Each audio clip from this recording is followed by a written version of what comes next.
Banyarwanda banyarwandakazi aho muri mukurikiye David TV nongeye kubasuhuza mugire amahoro Imana y'amahoro ibampere umugisha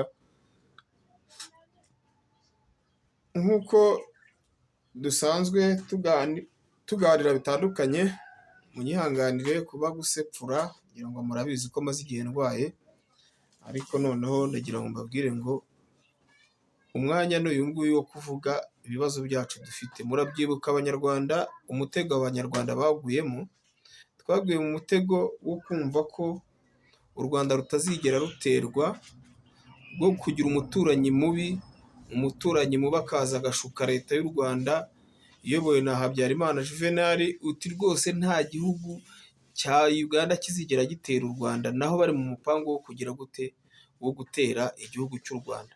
Na Kongo rero nayishikariza kwimenyesha ko nishobora kugwa mu mutego nk'uwo leta y'u Rwanda yaguyemo tayari ibyarira birangiye, ubwira bivuye ku ikarita y'isi, ubwo biraba birangiye.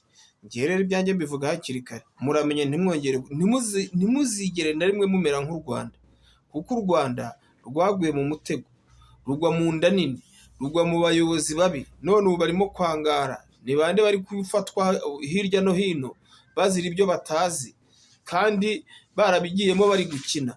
Muramenye rero bakongomani, namwe banyarwanda mugira inama bakongomani, nababwira ngo kereka niba mutarabonye ibyabaye, mutongera gushukwa rero ngo mushukwe ngo n'umusaza ngo bita ngo mukuru muri politiki.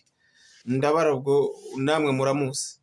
Nyagasani rero abafashe, naho mu bindi biganiro turimo kugenda tubategurira, nzi neza ko inama zanyu abantu benshi barazumva, nuba uri umukecuru arayumva, yaba ari umusore arayumva. Muramenye bakongomani ntimugwe mu mutego, ndabinginze mwokabyaramo.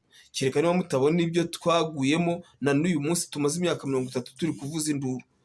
Sawa rero mugire amahoro naho mu bindi biganiro. Bye.